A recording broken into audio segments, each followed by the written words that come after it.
We're heading out. We've got both about 2 hours and 30 minutes to meet up at this junction right kind of on Jess's side of the Bolivian border.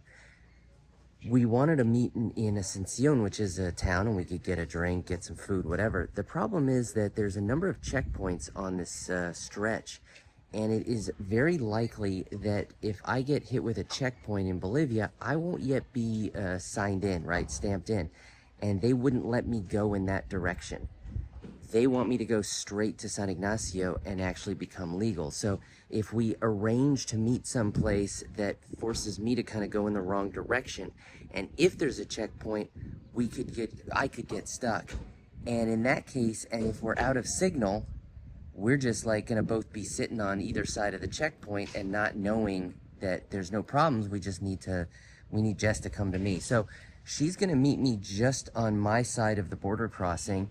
And then, if there's any issues, we've kind of arranged a whole like plan A, plan B, plan C. I'm the one that has the spot right now. But of course, it doesn't help her or help me if she doesn't have signal. So communicating back and forth with the spot is great as long as the person that you're communicating with themselves has signal.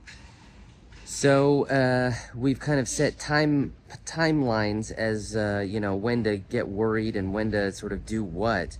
Obviously, I'm hoping that none of that comes into play and that it's smooth going. I think, if anything, it's really just a question of how quickly the wet and now hopefully drying roads are going to let us move through this. 2 hours and 30 minutes is no big deal if it's a nice, smooth road. If it's an ugly road, then we've got something to deal with. We got these guys bump starting the truck behind me, so everybody's contending with their issues today.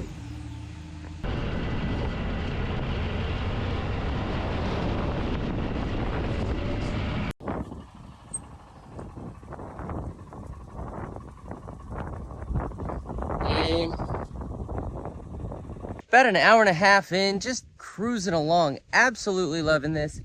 The temperature has just been spectacular, like mid to high 20s. It felt like the time to take a break, and so I just pulled into this kind of turnoff road that goes down to a finca some ways off, and of course got close to the edge, hit a pile of sand, and as I tried to peel out of it, it just went right over.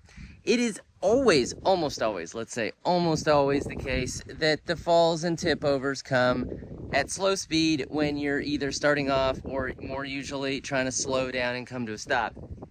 Fortunately, I didn't have to strain myself to lift it up or probably unstrap some of the stuff, considering I got the gas bags on either side, because just coincidence of coincidence, a guy on a small motorbike was just coming out from the finca and asked him to give me a hand. He gave me a hand and we had it up no problem. So it is the case that almost always, there magically appears someone to give you a hand just when you could use it.